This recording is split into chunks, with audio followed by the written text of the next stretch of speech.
argumentación jurídica de Robert Alexi, de argumentación respecto al uso de los principios constitucionales. Entonces, primero hay que aclarar que Robert Alexi hace parte de los autores del debate contemporáneo, donde ya vimos a Ronald Dworkin, la ponderación de principios, pero esos principios están jerarquizados.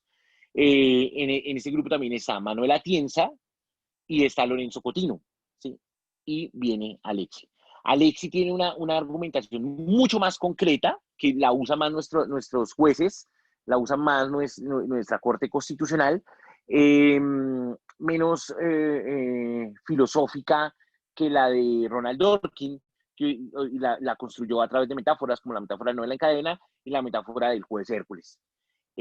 Alexi tiene la connotación de haber generado un procedimiento decisional. O sea, él pensó en los jueces cómo dirimir ese estilo de controversias, de casos difíciles, con el uso de los principios constitucionales. Lo primero que hay que establecer en la teoría de Robert Alexi es que cita a Dworkin. O sea, el primero que habla de la necesidad del uso de principios es Dworkin. El concepto de principios es de Dworkin.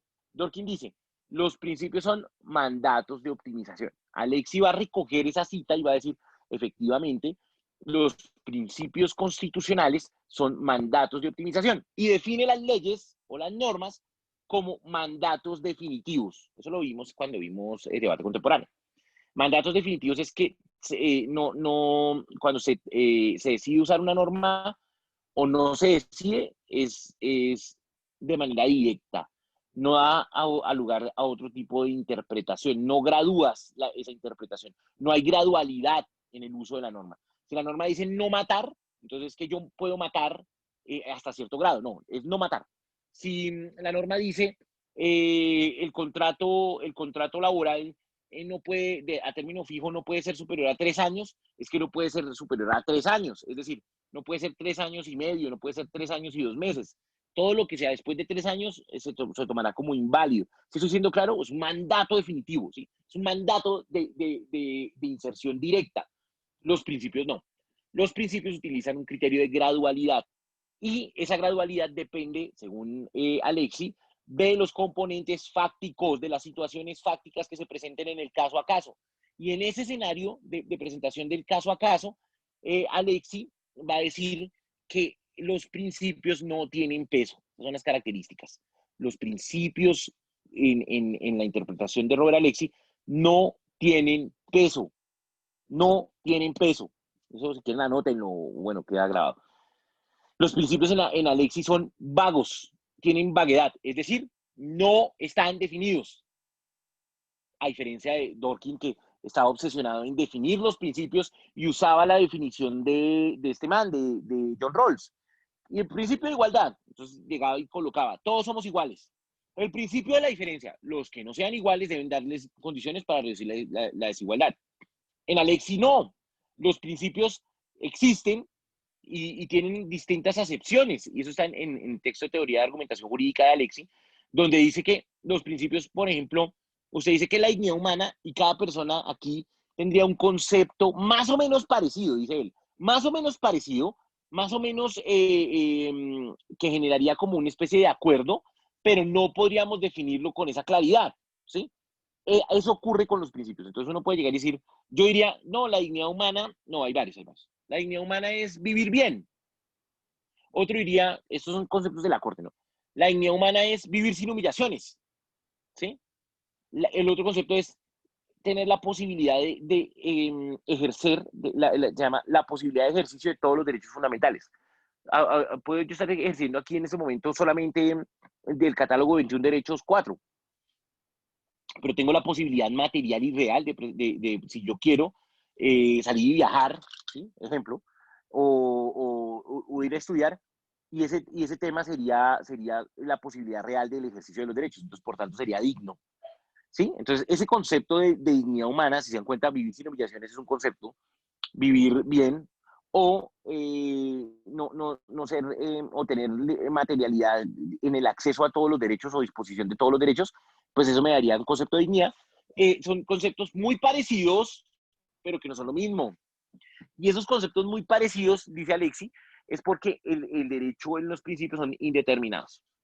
Y es bueno que los principios sean indeterminados en el sentido que la determinación será de acuerdo al caso en concreto. Las situaciones fácticas es lo que va a determinar y le va a dar concreción a ese principio sin sacrificarlo en el ordenamiento jurídico, sin sacrificarlo, sin volverlo una regla. Él dice, esa es la distinción entre los principios y las reglas, en que cuando generamos este estilo de elementos, los principios constitucionales deben ser vagos y deben no tener determinación. Solamente se concretan en el caso concreto de liberación.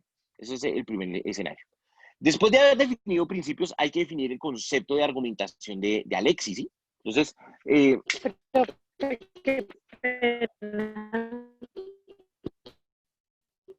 dime.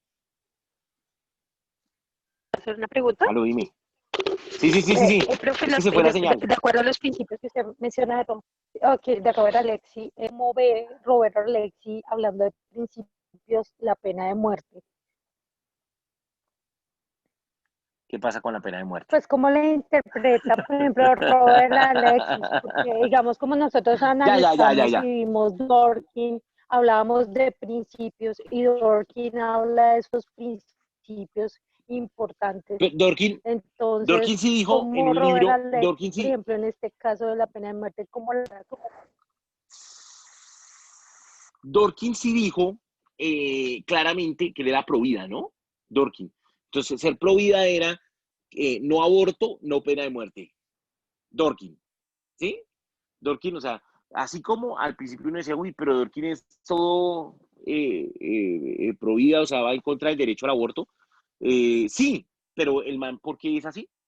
Porque también sanciona que en el ordenamiento jurídico norteamericano se admita las penas de muerte, ¿sí? Ocasionadas ya sea por químicos o silla eléctrica. Alexis, respecto a la pena de muerte, no ha dicho nada, pero sí defiende la vida muchísimo. Pero también defiende los derechos sexuales y reproductivos, ¿sí? Entonces dirán, pero ¿cómo así? ¿Por qué no tiene un fin o un postulado fijo respecto a esos criterios? En otras palabras, ¿por qué es como tan medias tintas? Porque es como fajardista por la estructura de pensamiento que él establece en su argumentación.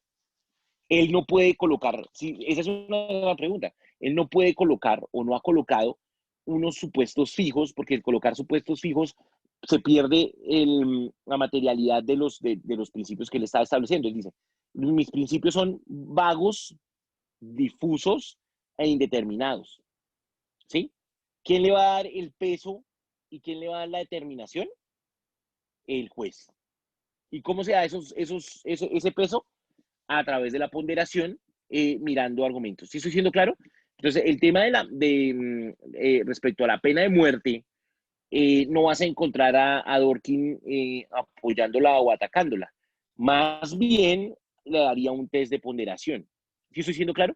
Entonces, hay otros que sí políticamente se han dicho estoy en contra de la pena de muerte. Estoy en contra o estoy a favor. ¿Sí? ¿Por qué? Porque este teórico que es importante para la filosofía del derecho nos está diciendo hay temas de discusión que deberán pasar por el tamiz de la ponderación, deberán pasar por el escenario de hacer un test de razonabilidad para determinar si procede o no procede en el Estado, ¿sí? ¿Sí estoy siendo claro? Sí, sí, profe, gracias. ¿Sí? Sí. Aunque hay otro texto, él ha escrito también sobre derechos humanos, ¿no? Hay otro texto de derechos humanos donde él defiende el catálogo de derechos humanos a ultranza, ¿sí? Pero todo el catálogo. ¿Sabes qué dice el catálogo de derechos humanos? Que el derecho a la vida es inviolable. ¿Mm? Él dice que se debe Y él defender habla de ese la catálogo inviolabilidad. de los derechos humanos. En ese texto, ¿sí? Los derechos humanos son inviolables. Y ahí está el derecho a la vida. Tremendo, ¿no? Pero pues él es un teórico muy respetuoso. Entonces, mira, su texto es leído en Estados Unidos, su texto es leído en Rusia, ¿sí? ¿Y por qué hablo de estos dos países? Porque en Estados Unidos tiene la pena de muerte y en Rusia la Constitución prohíbe la pena de muerte, pero dice así, salvo que la ley federal establezca la necesidad de establecer la pena de muerte. Estoy siendo claro, o sea, la Constitución dice, está prohibida, pero faculto a que si el Congreso o los dispositivos democráticos quieran instalar una ley de pena de muerte, pues lo puede hacer. Sí, estoy siendo claro. Entonces, pues Alexi dice que defiende el catálogo de derechos humanos como un catálogo objetivo. Y el catálogo de derechos humanos es la inviolabilidad del derecho a la vida. Entonces, incluso, pero con Alexi, y Alexi lo sabe porque aquí ha venido varias veces, con Alexi se han hecho test de ponderación para saber si se hace interrupción del embarazo o si se admite el aborto, con la tesis de él, con la tesis de ponderación. Entonces, por eso es que no expresa, digamos así, su sentir político respecto a ese estilo de derechos. Ferrayoli sí. Ferrayoli sí dice que está en contra de la pena de muerte y en contra del aborto, ¿sí? Pero Ferrayoli es italiano, Ferrayoli es más pasional en sus textos, él tiene uno que se llama Razón y Derecho, este es el libro de Ferrayoli, y Ferrayoli, yo les he mostrado una argumentación de Ferrayoli que se llama El uso alternativo del derecho. Pero bueno, Ferrayoli tiene una visión sobre la vida mucho más estricta y, incluso hace un tema que se llama la cuestión del nasciturus, un artículo bien interesante en donde dice que el nasciturus es vida y entonces el no nacido ahí ya está vivo y en ese escenario pues se le debe proteger, pero él sí se compromete, digámoslo así, en su teoría de argumentación, en su teoría de filosofía del derecho y en su visión política, que la vida es sagrada, así de frente, igual que Dworkin. Pero Alexi no. Alexi dice que sí, que el criterio de externalidad de los derechos humanos deben protegerse como catálogo, ¿sí? Pero pues con todas las salvedades de que los estados pues pueden llegar y no firmar todo el Tratado de Derechos Humanos como ha ocurrido, ¿sí? Pero pues ahí se ha dado. No sé si haya quedado claro, Doc. ¿Doc? Sí, ¿Aló? profe, sí, muy Ah, amable, bueno. sí. Bien. Listo. Entonces, les iba a contar ahora sobre el concepto de argumentación de Alexis. Alexis es fascinante, ¿no? Alexis uno está vivo además y hay que aprovecharlo, ¿sí? Es un autor que, que es supremamente contemporáneo, que poder llegar a ver clase con él es maravilloso, poder impartir, digamos así, la teoría de él es pues, con toda la humildad, ¿sí? Lo que uno le entiende a él, lo que uno le ha leído, pues también es muy, muy chévere, ¿sí? Si ustedes, por ejemplo, ya a punto de graduarse, compartan o no la visión de su profesor de argumentación o tal, pues al menos dicen, bueno, salí y vi a Alexi, vi a Robert Alexi. Es importante porque eso va a ser tema de discusión tanto laboral para quienes trabajan en la rama judicial, para los que ya están ya haciendo pinitos de litigio o para quienes van a continuar su vida académica en posgrados o en especialización en maestría. Alexi es muy importante, ¿sí? Es un académico en nuestro medio que en Occidente es un referente y sobre todo en esquema de argumentación. Hasta el momento, Alexi, pues porque está vivo, es el único que ha podido ir mejorando todo el tiempo su esquema de argumentación jurídica, lo que no pudo Dworkin cuando pues, fallece en 2013. ¿Sí? Eh, Alexis sigue sacando los mejores docentes de argumentación, Atienza, ¿sí? Cotino, son seguidores de Alexis. En Colombia, por ejemplo, está Rodolfo Arango y Bernal Pulido. Y es que increíble, ¿no? Rodolfo Arango como de izquierda liberal y Bernal Pulido pues de la derecha en ese criterio. Y Alexis ha sido malinterpretado porque él establece, pero bueno, no sé si decirlo ya o primero del concepto de argumentación. Luego del concepto de argumentación. Y recuérdenme que tengo que decirles, mentiras, voy a decirlo ya. Y ya digo con eso. Alexis ha sido malinterpretado porque Alexis dice que su estructura de argumentación y eso sí es importante que lo anoten, no es para los derechos económicos sociales. Entonces uno, el man es de derecha. ¿Sí? Alexis dice, mi argumentación no está hecha para dirimir problemas sociales económicos. Que reintegro, pago de pensión, reconocimiento del retén social, no. Reconocimiento de prestaciones sociales que se debieron pagar, no, no, no. Ah, bueno, entonces lo que se debe hacer es el tema de solo derechos individuales, derechos de primer contenido individual. En ese escenario, Alexi va a tener, digámoslo así, un primer momento teórico bien interesante de estipular que su teoría de empoderación, lo que no hizo Dworkin, es solamente para derechos individuales. ¿Cuáles son esos derechos individuales? Los derechos negativos, es decir, en donde el Estado, para que se pueda concretar, para que uno pueda gozar de esos derechos, no tiene que hacer nada. Cuando el Estado hace algo, los viola. Cuando el Estado hace algo, los limita.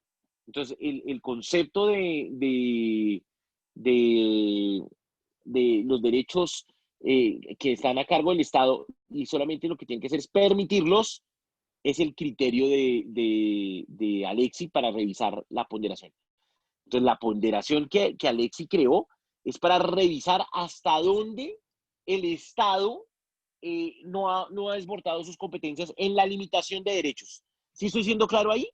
El esquema de interpretación de Alexi revisa que no haya sido desproporcionado el ejercicio estatal en el momento de limitar un derecho.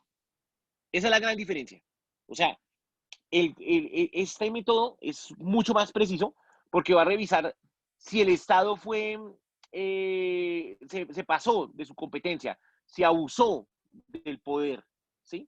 Entonces, es sobre, por ejemplo, imposiciones de restricción de libre expresión, restricciones de libertad de asociación, libertad de escogencia de oficio, o sea, las libertades negativas, ¿sí? O sea, que le digan no, libertad de cultos, vida, dignidad humana, ¿sí? No elementos prestacionales como derecho al agua, ¿m? Como derecho a la vivienda, eso no. Como a ver, derecho a la salud, ese derecho tan importante, Alexi dice no, discúlpeme, ese derecho no debe ser competencia del Tribunal Constitucional, de la Corte Constitucional, y mucho menos pasar por el escenario de la metodología de interpretación, ¿sí? Porque no se toma como un derecho individual, y al no ser un derecho individual, no es sujeto del esquema de interpretación de Alexi. Bueno, dicho eso, que eso es una nota, pero importantísima, importantísima, Alexi tiene otra connotación. ¿Qué es la argumentación de Alexi? La argumentación en Alexi es una argumentación ordenada, es un esquema de pensamiento ordenado que está referido exclusivamente a los conocedores del derecho, abogados y jueces. Los abogados para hacer sus postulados, ¿sí? Hacer valer sus postulados, y los jueces para dirimir los conflictos jurídicos. Entonces, él habla de un esquema de todas las múltiples argumentaciones que se pueden dar, de un esquema decisional para casos difíciles, ¿sí? Y su argumentación de casos difíciles es, y eso lo vimos al comienzo del semestre, institucional, de vocación práctica, dogmático, y la de él, pretensión de corrección. La argumentación jurídica en Alexi es institucional porque la hacen los jueces, está reservada para los jueces. Las decisiones judiciales son emanadas en sentencias, ¿sí? Solo la tienen los jueces. Es de vocación práctica, tiene que ser una argumentación fácil, recuérdenlo. La argumentación difícil no la usen argumentación práctica, ¿sí? Por eso las metodologías deben ser claras, fáciles. Si ustedes sienten que es fácil, el esquema de argumentación que hemos visto, por ahí es. Por ahí es. ¿Sí? Si la metodología que, yo me quedó claro, el man me dijo que eran 3 pasos, yo apliqué esos 3 pasos, ahí estoy argumentando. ¿Sí? Ya después es la misma práctica la que hace que la argumentación sea mucho mejor. Pero es ahí. Si ustedes sienten que es un esquema de argumentación supremamente complicado, desinstalo. No lo use. Los sofisticados no funcionan aquí porque usted tiene que tener un esquema de argumentación que le permita generar decisiones judiciales en corto tiempo y bien sustentadas. Usted no está haciendo filosofía del derecho en cada fallo. Sobre todo, por ejemplo, en Colombia, que creo que los jueces tienen que sacar una producción de 30 fallos mensuales, o sea, una vaina tenaz, ¿sí? Un fallo como por día. Entonces, eso era terrible. Y es más, creo que la producción es 30 fallos y en total 90 ¿cómo se llama?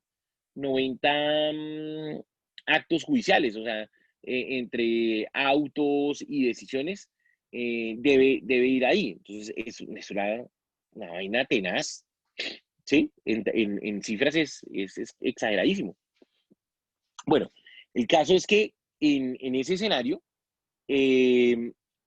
Alexi nos va a decir, tiene que tener esa vocación práctica, ¿sí? Sea fácil. Y por último, que sea institucional, que sea solamente los jueces, que sea vocación práctica, que sea dogmática, o sea, que siga una consecución metodológica de pasos, que sea dogmática, que usted pueda ver el paso a paso de la argumentación, o sea, no que sea que no tenga método, ¿sí? La dogmática va por el método, ¿sí? Va por el método.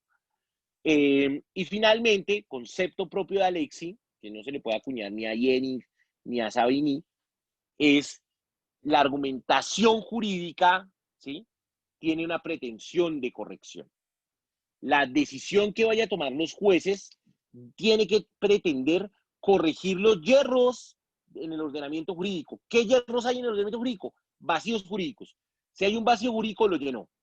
Si hay indeterminismo jurídico, o sea, no hay claridad en un concepto jurídico, lo clarifica. ¿Sí? Si hay una contradicción o una antinomia, la supera. Alexi dice que los jueces deben tener la pretensión de corrección. No solamente decidir el caso a caso, sino corregir el sistema jurídico si es necesario. Corregir el sistema jurídico si es necesario. ¿Queda claro? Ese es el concepto de argumentación ¿Puede de volver Robert Alexi. a la diapositiva del concepto, por favor? Claro que sí, ya mismo. Ya mismo. O sea, me vuelvo una diapositiva. Listo, me dices. Sí, por favor. ¿Ahí? Sí, señor. Ahí, No, Juan Manuel, ¿ya? Ya, listo, gracias. Listo, dale. Cualquier cosa, de todos modos, yo les voy a enviar esto, ¿no? Para que lo tengan. ¿Cómo les fue con el examen? Hola, qué bien. No, o sea, ¿cómo se sintieron? ¿Con qué lo resolviste, Juan Manuel? ¿Con qué autor? ¿Con Dorkin? Con Dorkin, sí, señor. Todos lo resolvimos con Dorkin y la Sí, pena de muerte. Por tomando eso, como pero base la ley de la ponderación. pero ¿cómo lo sintieron? Bueno, ¿cómo se sintieron? Por eso me preguntaban. Dorkin es pro vida, ¿no? Entonces, bueno, supongamos que si se hubiera hecho una calificación en estricto sensu, si hubiera sido con Dorkin en Estados Unidos, ¿cómo hubieran resuelto la pena de muerte? Era sobre la cadena perpetua, doctor, no sobre la pena. Bueno, Uy, entonces, yo lo ¿cómo? hice sobre la pena de muerte. Yo tenía entendido que era sobre la pena de muerte. Porque la pena de muerte es una perpetua. Bueno, ¿y qué? Bueno, para mí las penas de perpetuas es como si Yo me la hice sentenciaran. así, No, realmente. no importa, no importa. Y entonces, ¿cómo lo fallaste? ¿Sí o no? ¿Lo admites o no lo admites?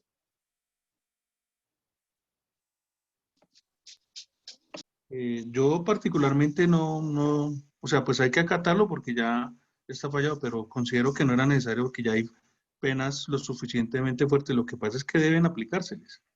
Uh-huh. No está fallado, no está fallado. Está en estudio de la Corte Constitucional, ¿sabías? La Pues, pena doctor, perpetua. pues no sé, tengo una Está confusión fallado, no está fallado. porque hay un acto legislativo en el cual modificaba para indexarlo a la Sí, Constitución, ¿no? sí, pero eso no significa que esté fallado. Ah, bueno. Y el acto legislativo está en revisión de la Corte. Eso tiene un control automático. Ah, bueno. Gracias. O sea, la historia es la siguiente. salió en el Congreso y dijo, hay pena perpetua para violadores y asesinos de niños. ¿Sí? Se modifica el artículo 34, 35 de la Constitución y se mandó a la Corte para revisión. Y ahí estamos esperando. Entonces, esa Corte sí tiene mucho magistrado de tendencia conservadora. Este sería el momento histórico para que esa ley, ese acto legislativo, perdón, esa modificación de la Constitución pasara, ¿sí? Pasara. Y por eso es histórico para el derecho constitucional, ¿sí? Estamos a punto de ver ese fallo, está más cerca de ese fallo de que sí pase la pena perpetua de que no, ¿sí? Cuando yo les dejé el casito así, es porque pues, es un tema de competencia ahí tremendo, ¿sí? Y uno tiene que hacer el esfuerzo, sobre todo pues ustedes, ¿sí? En lo personal, ¿sí? De renunciar al prejuicio, que todos tenemos prejuicios, de renunciar al prejuicio y hacer un examen de constitucionalidad frescos. Están en pregrado, ¿sí? Así ustedes tengan 50 años y se crean, mejor dicho, los más duros en sus campos de conocimiento, pues aquí pues son estudiantes de pregrado. Y pasa con lo mismo, ¿sí? Entonces uno no puede, tiene que ser humilde con el conocimiento, ¿no? Y no pasar por el fenómeno del adanismo. El adanismo es creerse que con ustedes se descubrió el problema y ustedes son los que lo resuelven, ¿sí? El fenómeno de Adán. Eso se da mucho en las ciencias sociales. Entonces, no, yo descubrí esto y sé que es así, punto.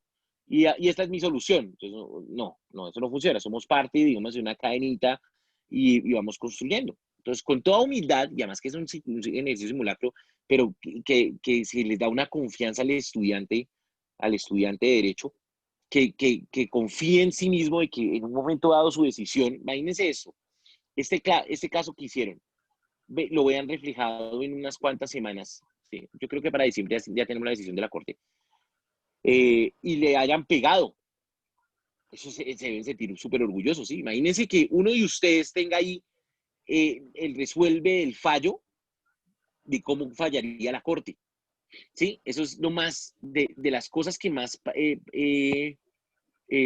suben en investigación, ¿sí? Jurídica, en Colciencias, es que usted escribe un artículo, ¿sí? Prediciendo el fallo, ¿sí? Y qué pena decir prediciendo, pero es que así lo dice Oliver Wendell Holmes, predecir el fallo. Entonces, si usted le da una lectura, si le da una lectura a la decisión judicial, ¿sí? Antes de que salga la decisión judicial publicado, usted publica su artículo diciendo, mire, yo creo que la decisión judicial va a salir así, por eso y esto y esto y esto, y le pega, a usted ese artículo de investigación le dan una calificación de A, ¿sí? Porque usted es tan duro en investigación que es capaz de advertir cuál va a ser la próxima decisión judicial. ¿Sí estoy diciendo claro? Profesor Alejandro. Sí, dime. Hay dos. Dale, ¿qué quieres decir? Disculpe. Sí, señor. Lo que pasa es que con base en lo que estaba mencionando, de acuerdo a la reforma de la Constitución, una de las cosas que planteé en el trabajo y que va relacionado precisamente a eso que usted hizo referencia, es que el Acto Legislativo 1 de 2020 prácticamente reformó la Constitución, porque es que si uno mira en este momento en Internet la Constitución actualizada, el artículo 34 constitucional está reformado por ese Acto Legislativo 1. Entonces, de acuerdo a lo que usted plantea, si ese acto legislativo está en evaluación para ser ratificado o ser por la Corte o ejecutado, ¿cómo es posible que en este momento la Constitución esté reformada?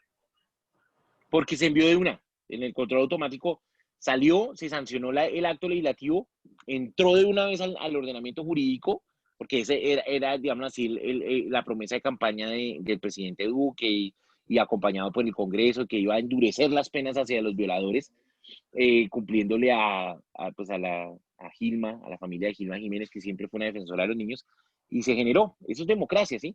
Lo que pasa es que lo que debemos entrar a mirar es si eso no irradia directamente en el núcleo de nuestro derecho constitucional. Miren, esto tenemos que, este ejercicio que hicimos es para mirar si nosotros creemos que hubo un deterioro del ordenamiento constitucional colombiano. La pena de muerte, la pena perpetua eh, puede que esté tocando la estructura principalista de nuestra Constitución, puede que lo esté haciendo, como puede que no, ¿sí? Yo, pues aquí yo les digo, pues cuál sería mi visión, pero todavía no, todavía no.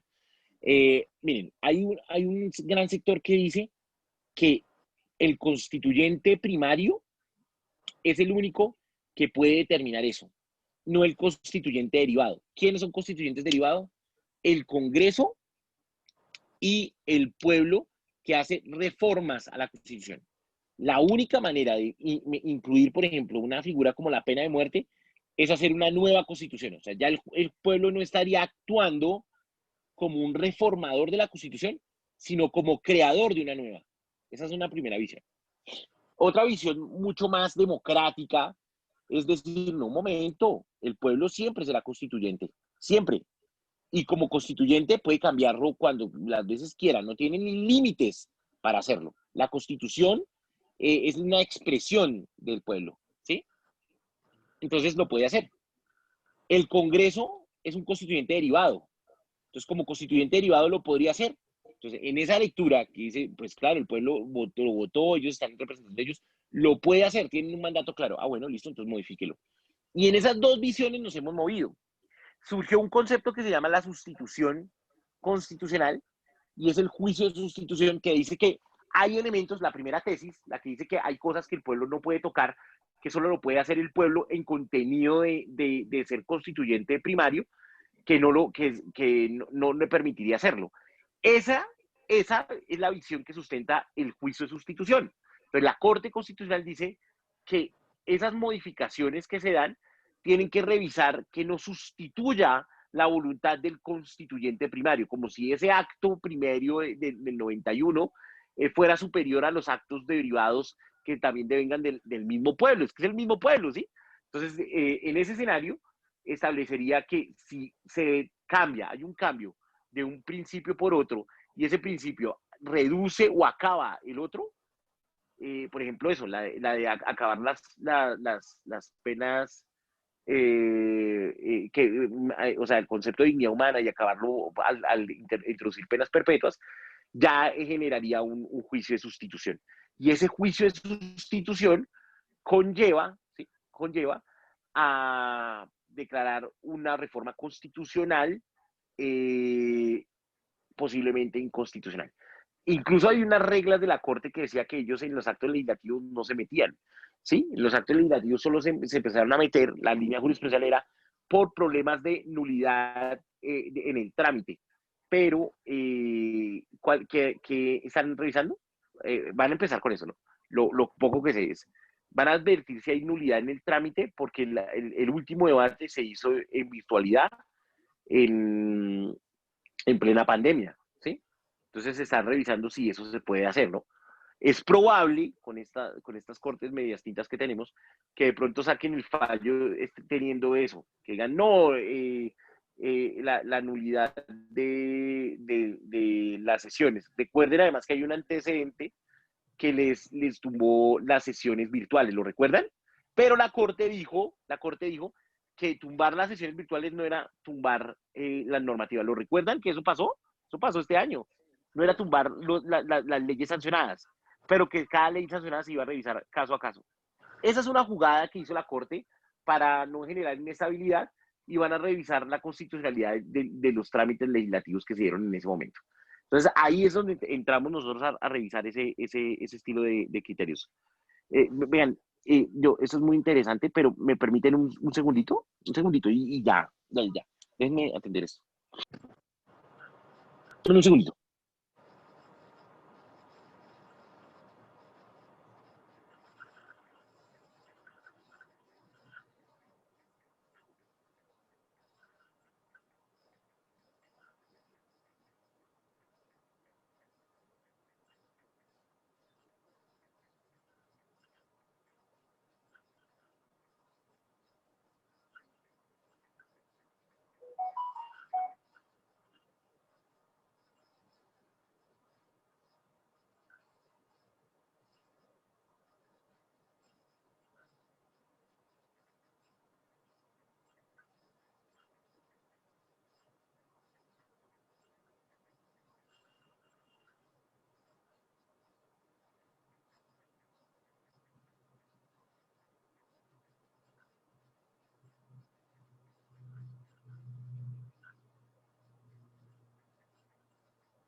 Bueno, chicos, mientras llega el profe, ya que estaban ahí hablando sobre, pues sí, Iván Darío preguntó que si tenía pues una lectura pequeñita así sobre Alexi.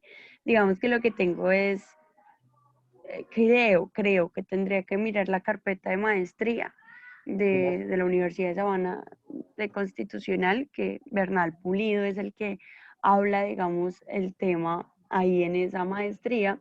Listo.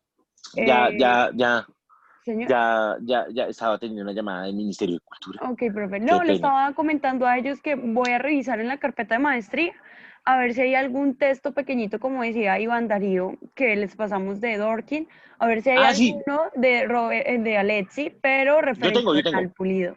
Ah, listo, profe. Pues yo iba a buscar también en mi carpeta a ver si encontraba alguno para pasarles material.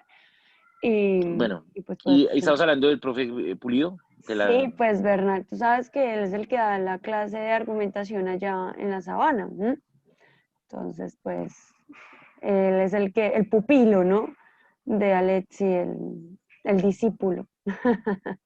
Pues el autoproclamado pupilo, ¿no? El autoproclamado. Sí, pues el autoproclamado, ¿no? Y acá en Colombia él es el que en sus discursos, pues, suena de esa manera y él habla, pues, siempre referente al tema, ¿no? Sí, él tiene un libro de argumentación en el que los pasos de Alexi, que son 3, los convierte como en 30, ¿sí? Pero son solamente 3 pasos. De esos 3 pasos de Alexi que vamos a ver hoy, uno de ellos pues se ramifica como en 3 pasos más, o sea, termina siendo como 6, pero realmente es corto, ¿no? Entonces, ahí hay un escenario bien importante que uno podría pues estudiar. Por ejemplo, permítame decirles una cosa. Alexi lo que buscaba era demostrar que el sistema jurídico no está comprendido de una única manera, sino que hay una gran cantidad de procedimientos a través de los cuales se puede controlar la decisión judicial sin que eso lleve necesariamente a un control absoluto, ¿sí? Y ese control judicial se hace a través del uso de los principios constitucionales, ¿sí? Ese concepto de argumentación de Alexi es fantástico por ello. Pero pues eso lo iremos como revisando con calma, ¿no? Entonces, Alexis, sí, yo creo que tengo unas lecturas de él bien interesantes en las cuales se puede ver esa visión. Aquí tengo una ya. En estos momentos se las voy a compartir. Les envío también las de Orkin. Esperen que me descargue. Sí, profe, claro. Para que le echen una ojeada. Entonces, Alexis haciendo una interpretación jurídica del discurso racional de los derechos humanos es supremamente interesante. Esa es fuente directa del man, ¿no? Entonces, aquí se las envío, como para que tengamos, hablemos el mismo lenguaje. Profe, Entonces, ahí es donde está Camilo, Iván Darío. Dale, dale, no estoy viendo. Hablen de una porque no les estoy Sí, viendo. porque eso te iba a decir, Felipe, no pasa nada porque si levantan la mano el profe no tiene Bueno, muchas gracias. Gracias. Lo siguiente, doctor, es que pues le agradezco que haya hecho la claridad y porque pues como para tomar como base en el trabajo, pues yo me fui a la Constitución y como dice mi compañero Andrés, pues ya está incorporado ahí sobre la modificación del artículo 34. Por eso hice la acotación, pero pues agradezco que usted haya hecho la observación de que todavía puede ser declarado. Está en el examen constitucional. Entonces, quería agradecerle ahí y entonces porque, pues, nos toca mirar qué pasó con ese acto legislativo, ¿no? Eso es lo que está en el escenario de dirimir el conflicto. Eso es real. Les envié los derechos en serio de Dworkin y les envié el texto el texto discursivo de argumentación de los derechos humanos. También tengo a Habermas, pero no sé, a Habermas lo vamos a ver es cuando... Sí, profe, ya casi. porfa, el de Habermas. El de Habermas buenísimo. Sí, porfis, gracias. Voy a enviarles el capítulo de indeterminación del derecho. ¿Listo? Este sería, ese es de 10 paginitas, este sería, pero ya para como ya empezamos a ver el corte del man, pues no, o sea, váyanlo leyendo, pero, o sea, léanlo cuando empecemos a hacer ya el concepto del discurso, ¿sí? Del debate que ya se acerca, ¿no? Ya se acerca el debate. Listo, ya lo tienen, ¿ya lo vieron? Y tengo el de acción comunicativa también, espérense, de acción comunicativa también. Y también lo estoy pasando. Doctor, qué pena molestarlo. Usted dijo que nos iba a dar el link de los anteriores debates como para tener un ejemplo de cómo se maneja el tema. Sí, señora, ya también. Eso se encuentran en Somos Más U. Tengo 2. Deme un segundo. Miramos. Aquí en Somos Más U, sí, profe Camila, ¿los tienes? El debate, yo me acuerdo, grabamos el del reggaetón, la prohibición del reggaetón, y los que permitían ese, como para que Creo vean que cómo se sí. dieron. Pero, profe, creo que están en Somos Masu, pero en Facebook, ¿listo? Y creo, voy a revisar y si los encuentro, se los envío, ¿listo? Creo, porque es que se grabaron, pero en vivo, o sea, se dieron en vivo, pero se dieron en vivo fue en Instagram, y en Instagram no queda guardado, profe, los debates que se habían hecho con No, anterioridad. yo sí me acuerdo que hicimos unos debates ahí. Sí, sí. Profe, respecto a lo que usted preguntaba, digamos, de la cadena perpetua, digamos, hay unas referencias que habla que en Estados Unidos, Inglaterra, la pena realmente es vitalicia, ¿no? Pero lo que es Alemania, España, Italia, ellos también contemplan la prisión perpetua, pero se revisa a los 15, a los 25, 26 años, como fue la propuesta que están haciendo y que ya pasó el primer acto legislativo aquí en Colombia, ¿no? Que realmente no es perpetua, como antiguamente se tomaba que perpetua era que eso no se revisaba para nada.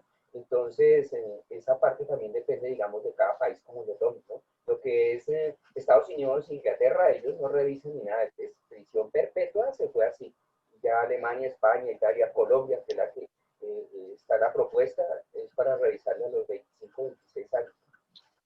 A los 25 años se revisaría si se suspende o no. Se suspende o no y de acuerdo al comportamiento que haya tenido la persona, si se resocializó o no para dejarla libre. Entonces eso era, digamos, como una parte de lo que discutían las personas con respecto a Gravito y a este otro señor del caso de la niña, Zamboni.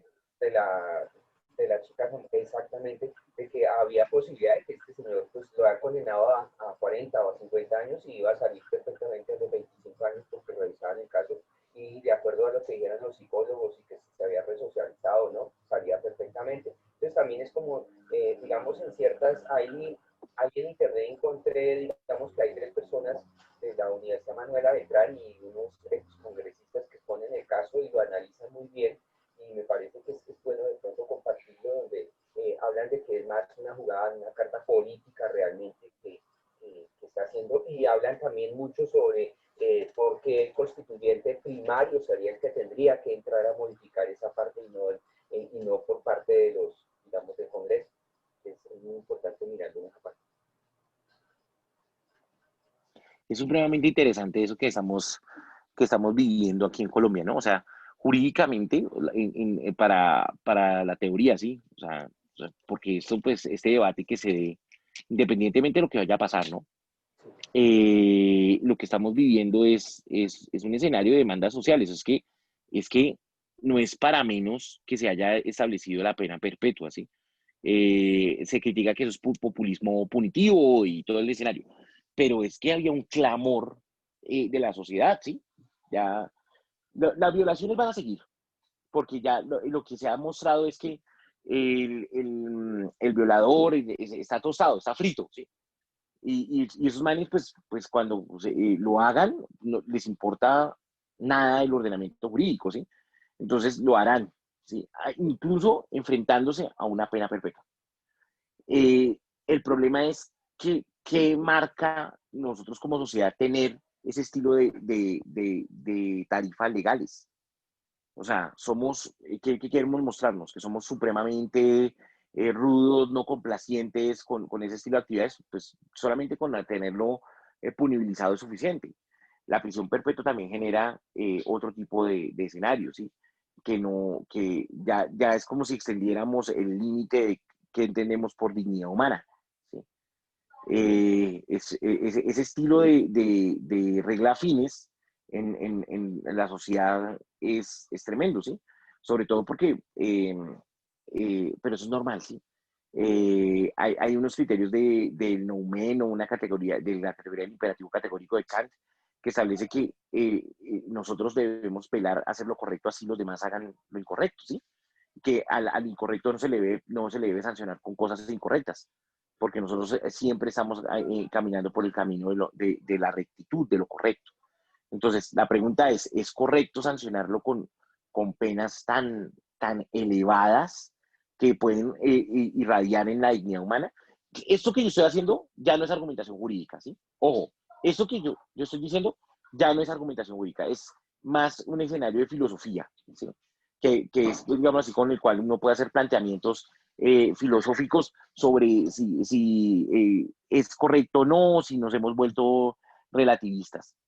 ¿Saben? En Egipto le llaman prisión perpetua, pero ¿saben qué significa una prisión perpetua en Egipto? 25 años.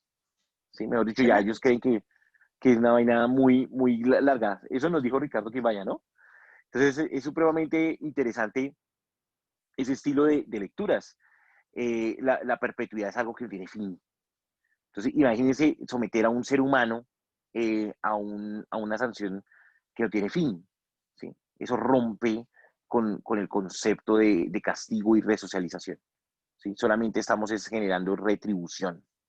Queremos que si alguien nos causó daño, causarle el mayor daño. Entonces no estamos generando resocialización. Las penas no generan, rompe, incluso somos peores que becaría, ¿no?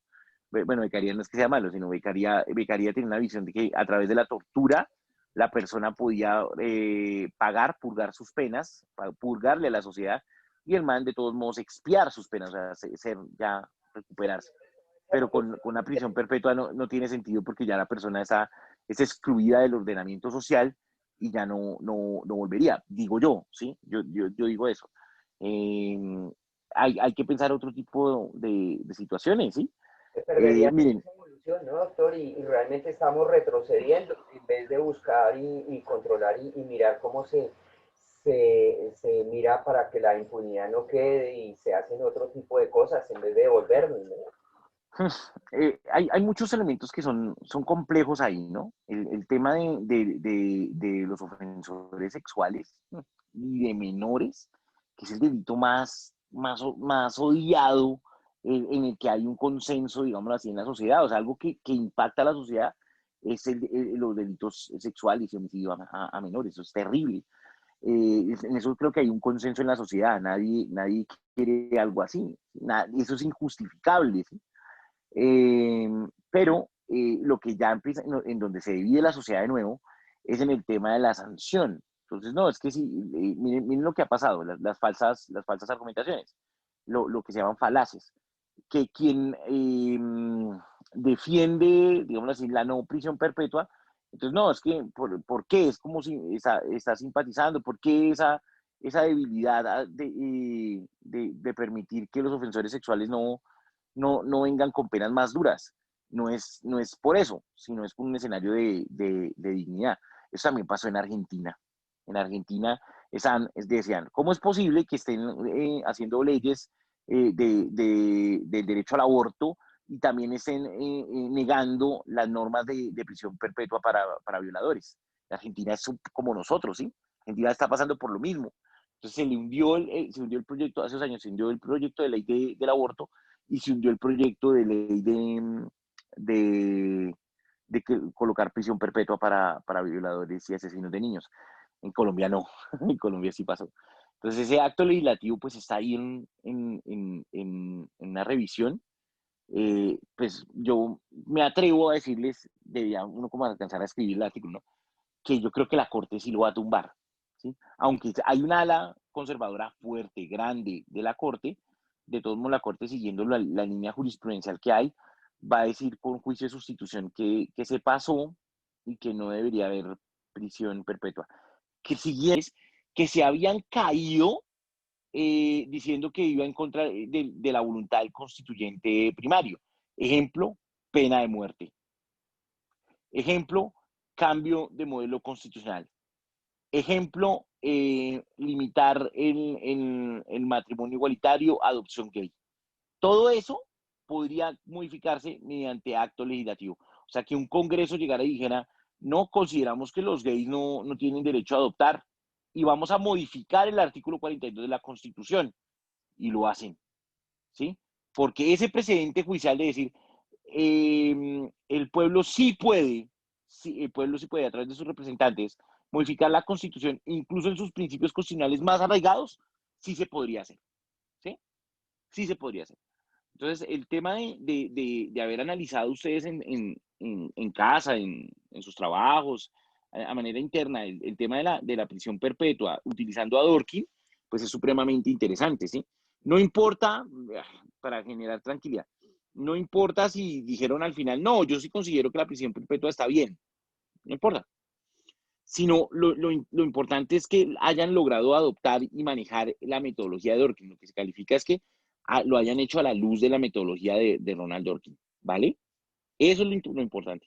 Eso es lo que realmente es rescatable ahí, ¿sí? Que digan o no, eso es otra cosa. Pues tienen que acomodarlo de tal manera, ¿sí? Yo sé que muchos de acá de ustedes pueden ir en pro de que la medida no sea, que se mantenga, sea constitucional y se mantenga dentro del ordenamiento jurídico ya esa conquista de mayorías de prisión perpetua. Recordemos que esa conquista se da, eso es súper bacana también, se da en plena pandemia, se da por una mayoría que se construye de partido, entonces es el partido de gobierno el que logra instaurarse ahí, son mayoría, no es que, y logra generarlo. Y la embarrada, como siempre, la mamertada, los de izquierda, los sectores de izquierda o los sectores progresistas no estuvieron en el debate. O sea, yo creo que lo adecuado, pues para no sumar quórum, ¿no? Ellos querían ganar era por no quórum. Se levantaron de ahí y no votaron. Y ahí había que ir a que votar. Así se pierda en democracia, que quede asignado, ¿sí? Oye, yo voté por ti para que te opusieras a eso. Se levantaron de como bancada y se fueron, ¿sí? Entonces, aún así, con el quórum necesario, se logró la votación. Tremendo, ¿no? Entonces, por eso tenemos la prisión perpetua para violadores en nuestro ordenamiento jurídico. Ahora hay que esperar a ver qué va a ocurrir. Vamos a ver qué fenómeno se va a dar, si constitucionalmente va a generar algún cambio o no. Si la Corte se va a pronunciar, si la Corte va a utilizar la teoría de la sustitución constitucional o si la va a descartar. Pero recuerden la práctica colectiva en la que vamos, ¿no?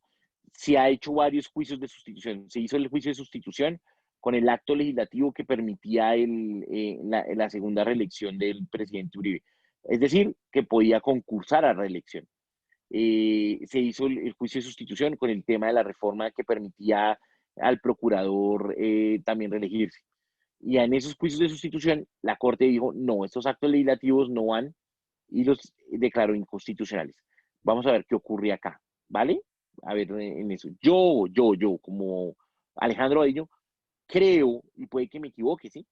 Que la Corte va a declarar inconstitucional por las razones de sustitución constitucional, por decir que el constituyente primario nunca estableció una posibilidad de cambiar la naturaleza de las penas y lo va a tumbar. Y eso va a ser un dolor de cabeza porque la Corte ahí va a enfrentarse al 50% de la población colombiana que sí celebra que exista pena perpetua en Colombia.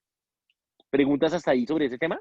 Doctor, sí, disculpe. Pero más allá de eso, profe, si las condiciones tampoco en Colombia contribuyen, digamos, el sistema carcelario, no hay las condiciones, digamos, para hacer un tratamiento como delicado respecto al tema. Entonces hay un vacío, me refiero a que, que si se llegara a aprobar la prisión perpetua. Entonces, como decir, bueno, no se aprueba la prisión perpetua, entonces, ¿qué vamos a hacer? ¿Sí? Y con la institucionalidad, o al contrario, si se aprueba la prisión perpetua y empieza a tener vigencia, ¿cómo vamos a mantener a todos estos nuevos violadores condenados hasta que mueran? ¿Así?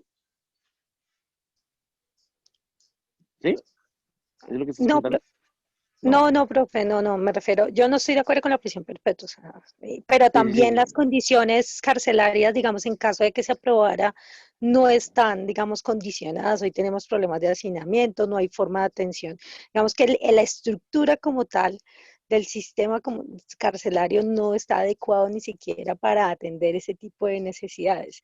O sea, ni siquiera se ha hecho una revisión juiciosa de cómo el sistema carcelario Sí, sí, sí, viene eso es funcionando cierto. tan mal en Colombia. Vean, les cuento algo. Yo en la semana pasada estuve en maestría en la policía, 3 días, miércoles, jueves y viernes, pero rudo, rudo. O sea, de 7 de la mañana a 7 de la noche en la clase de victimología. Me tocó construir la clase, se llama Víctimas y la Política Pública. Y la maestría se llama Criminología y Victimología. Y en esa clase yo les enseñé sobre las víctimas terciarias. Y las víctimas terciarias son los victimarios. Tremendo, ¿no? Y ahí, y esto es muy importante, me acordé por ustedes, que era que las víctimas, eso es pura teoría, ¿no? Eso es teoría. Las víctimas terciarias son los victimarios en el sentido que ellos son victimizados por el Estado a través del aparato estatal y a través de la penitenciaría. Y hablan de distintos momentos en el que pueden sufrir como víctimas. Sufren como víctimas cuando, escuchen eso, los medios de comunicación, porque se sufren de juicios paralelos sin ser condenados, ya son condenados por medios de comunicación. Cuando son condenados por el Estado y pasan al régimen penitenciario, entonces ahí pierden cualquier condición de dignidad. ¿Sí?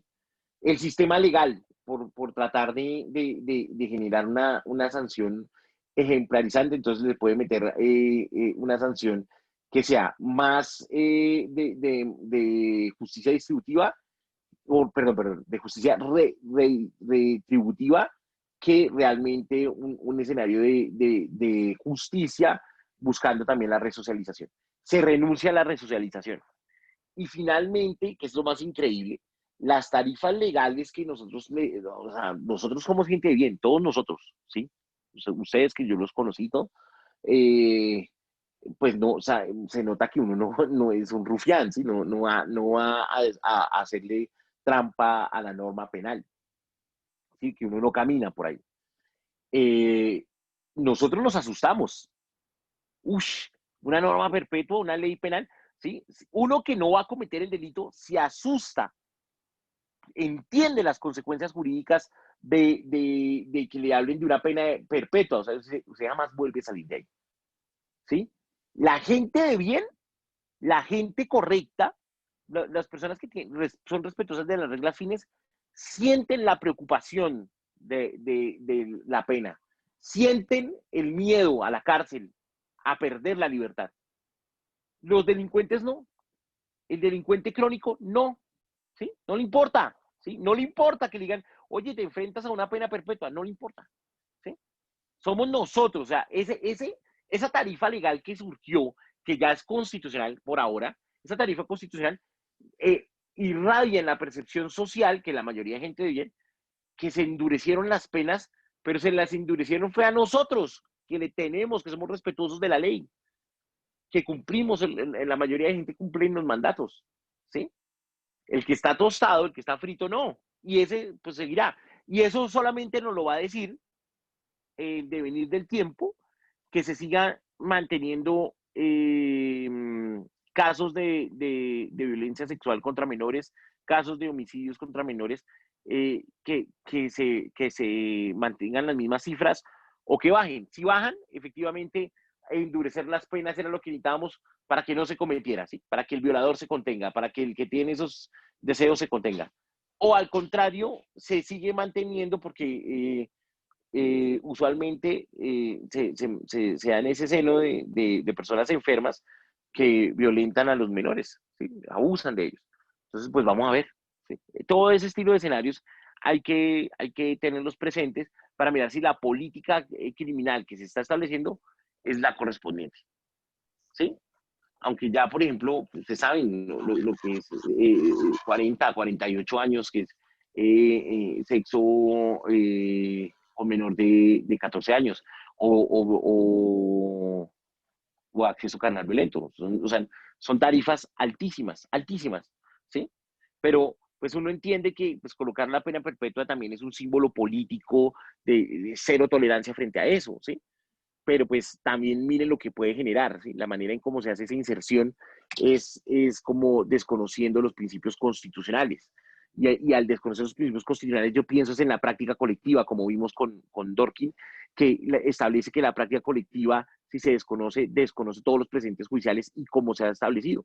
Y los precedentes judiciales en sustitución constitucional dice que hay cuestiones, lo que se llama coto vedado o lo que se llama cartas cerradas o cláusulas ulises, que son cuestiones que no deben ser discutidas por el legislador o por el constituyente derivado, sino que son reservas que se quedan no solamente para el constituyente primario. Entonces, el pueblo tendría que convertirse en constituyente primario, crear una nueva constitución, no reformarla, sino crear una nueva constitución para generar eso. ¿Sí? Eso es como un mínimo de garantías que se dan.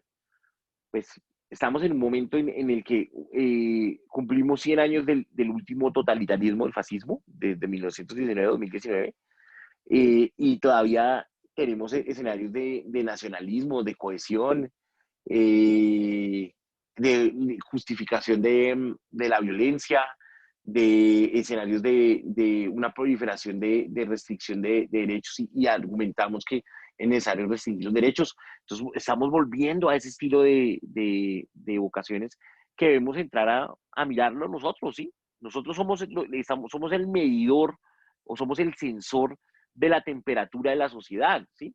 ¿Por qué? Porque como nosotros estamos en la cultura jurídica, nosotros traducimos las necesidades sociales en las demandas que ellos presentan.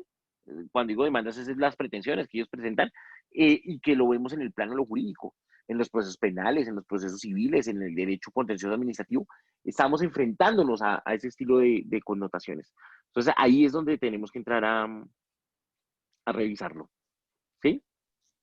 Doctor, disculpe nuevamente interrumpir. No, no estás interrumpiendo. ¿Qué me quieres decir? Precisamente, yo soy uno de los abanderados de los derechos de los niños y lo que va todo en contra del maltrato a la mujer. Y pues coloqué precisamente mi posición era de que pues no compartía la pena perpetua porque es que la cadena perpetua porque es que precisamente en el caso de este señor Noguera, que fue condenado creo que a 40 o más de 50 años, pues es una Al pena... principio lo habían condenado a cuánto, a 25, y la corte, ¿cómo se llama? Y en segunda instancia lo condenaron, le aumentaron la pena. ¿Sí? Eso ya Exacto, sí es así, sí, ¿no? señor. Sí. Exacto. Dale. Entonces, digamos que con esta nueva pena perpetua, pues lo que pasa es que este tipo a los 25 años le pueden revisar la pena y existe una posibilidad de que como ya no hay presión mediática y ya tenemos mala memoria, pueda que salga. Entonces yo por eso decía, es preferible que se le apliquen las penas que ya están establecidas, porque puede ser, como no tiene rebaja, pues puede que se le aplique toda. Pero en este caso a los 25 años, pues ya existe una posibilidad de que pueda salir. Esa es una percepción muy personal. Y lo segundo, quería hacerle una consulta y qué opinión le merece. Ya en otra ocasión creo que lo había hecho otro docente. Por ejemplo, en Singapur que con la pena de muerte bajó los estándares de corrupción a los índices más bajos, las violaciones contra mujeres y maltrato, todo eso lo bajaron a los índices ¿Más bajos históricos? más bajos, sí. Entonces, el mensaje que le da uno ese país es que, hombre, o funciona, ¿cierto?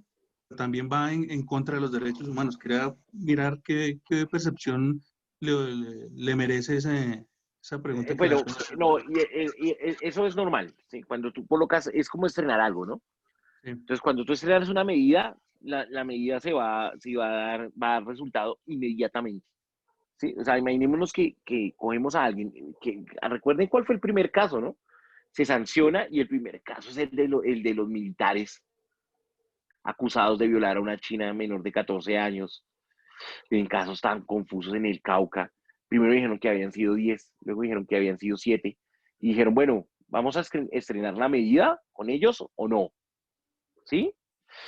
Y entonces, pues ya pueden imaginar, o sea, estamos hablando de que se sanciona y se envía para la corte, y pues, ¿qué va a pasar? Entonces, en ese escenario, pues todo el mundo pues expectante, ¿sí? Entonces, en ese sentido, supongamos que salieran primeras penas Pero, penas profe, perpetuas. eso, pero qué pena, profe, es una falacia, es decir, eso es como Claro, profesar populismo porque se sabe que por ultraactividad de la norma eso no se puede aplicar, es decir, no en se ese puede momento penar para ellos tiene que darle la norma que más los la favorezca, anterior, y eso la lo dice la anterior, Constitución. sí. Pero Puro ese fue el política. debate, eso fue populismo, sí. Pero ese fue el debate, recuérdenlo cómo fue. Vamos a estrenarlo con ellos, ¿sí?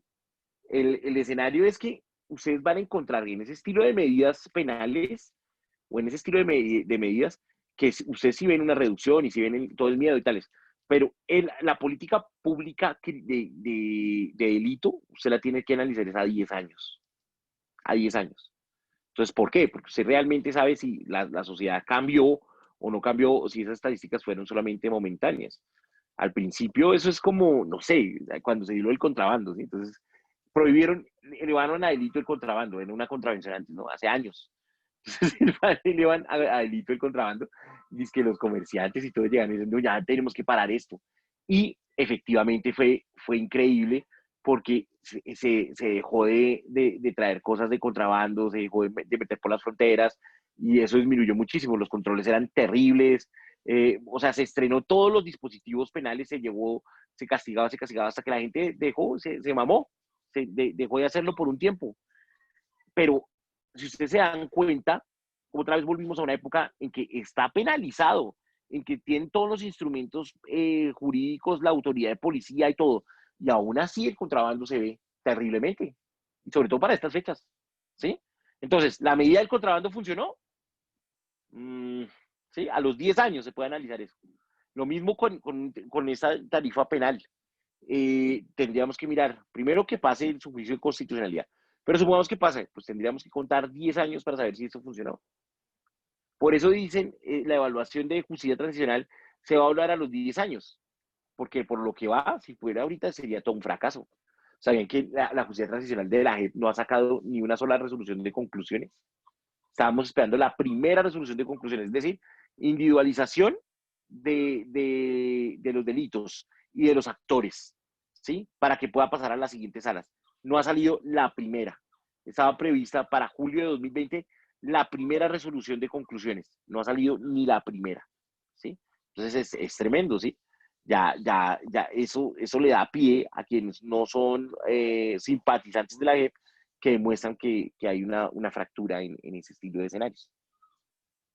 Bueno, ¿alguna otra pregunta? ¿Cómo les fue? Hagamos este censo rápido.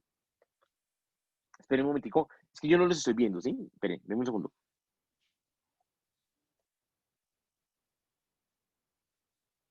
A ver.